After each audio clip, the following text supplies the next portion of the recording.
Hi there, Steve Kaufman here. First of all, if you enjoy these videos, please subscribe. Today I'm going to talk about mastering the basics. How do we master the basics of grammar, the basic vocabulary? And the answer is we don't, in my opinion. We gradually get used to them. And the words and the rules of grammar and the correct structure are so fleeting, so difficult to grasp. They're almost like fireflies. You see them and then you don't see them. You get them right, then you get them wrong. I haven't been doing much Russian. I go back to speaking Russian. I'm looking for words. My case endings are worse than they ever were. And it's not surprising. I was speaking to a young man who has had French here in Vancouver for 12 years, in fact, in French immersion. And we were speaking in French, and he said, j'étais 16 ans. Now, in French, j'avais 16 ans. I had 16 years, not I was 16 years. Now, it's not surprising that he says that, because when we learn a language, we're having to superimpose new habits on existing habits. If we had no habits there, it would be easier. You'd come across, you know, j'ai 16 ans, j'avais 16 ans, I had 16 years, and that's just how it's said, and that's fine and dandy. But you're superimposing that on a habit that you have, which is very, very strongly ingrained. When we're learning new words and phrases, we're having to replace existing patterns. It takes a lot of exposure, a lot of exposure. And so one shouldn't be disappointed when you forget things. And I constantly refer to this forgetting and relearning and forgetting and relearning. That is all part of gradually becoming accustomed to the new language.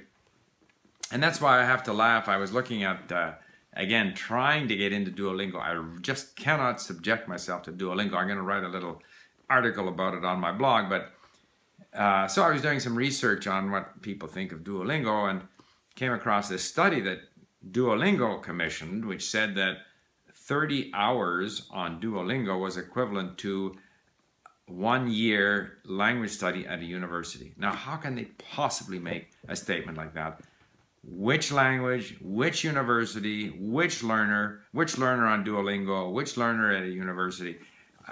And, you know, and the test was, of course, a multiple choice. So, yeah, you can get stuff right on a multiple choice.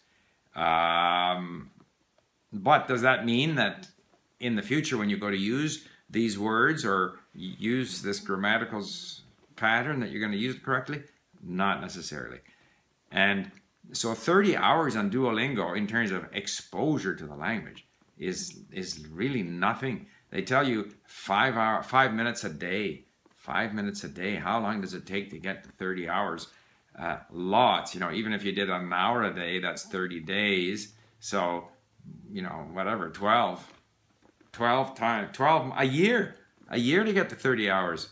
I'm doing the math in my head here, but that's nothing. 30 hours is nothing. If I look at what I've done in Greek, I've listened to, gosh, I think I've listened an hour a day over the last 3 months. I've listened 100 hours. And I've spent, I don't know how many, maybe another 50 hours reading and saving and reviewing and stuff like that. And still, it's only gradually coming to me. And sometimes it's there and sometimes I don't have it. And so you don't master. I've often said this, language learning is not a matter of you know, building blocks or bricks that you build this solid thing. It's more a matter of immersing yourself and letting the brain develop some new habits that are going to be superimposed on habits that you already have, habits that you have for other languages. So I'm saying this because I just want to debunk the idea that we can master the basics, you know, and that, you know, you learn in 30 hours on Duolingo, you learn more than a university course. All you're doing is getting some exposure to the language, and I highly doubt that the exposure on Duolingo in a very artificial environment where you're simply you know, translating or doing dictation or answering multiple choice questions, that is as effective as massive listening and reading, which is gradually going to make your brain become accustomed to the language. And the other thing is, it doesn't matter. Like I'm going to be, in 2 weeks, I'm going to Bratislava. So I want to kind of refresh my Czech. So there's going to be all kinds of stuff missing in my Czech. But it doesn't matter. Like the Czech is always going to be there. The Czechoslovakia or Czech Republic, Slovakia, whatever, it's not going away. All the stuff that I have, all the books and the material that I have in link and the stories and the audio, it's always there. I can go back to it. I'm going to meet people. I'm going to speak with them. I'll enjoy the language. I'll make mistakes, or I won't make mistakes, or I'll make more or fewer mistakes. It doesn't matter. I'm just going back to, picking up with an old friend, doing something that I enjoy doing. I'm not there to demonstrate my prowess.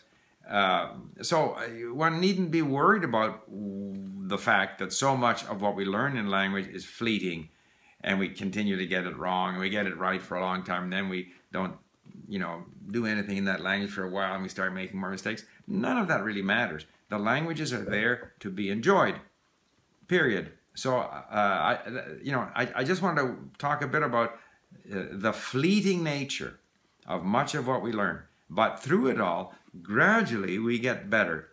Gradually we develop better and better habits if we get enough exposure. So that is, I'm not entirely sure why I wanted to make that point, but I kind of felt that as I was getting back into my Czech and realizing that when I go to Bratislava, I'm not going to be doing as well as I did some years ago when I was coming off a solid year of Czech and then had those 7 days in Prague. But it doesn't matter.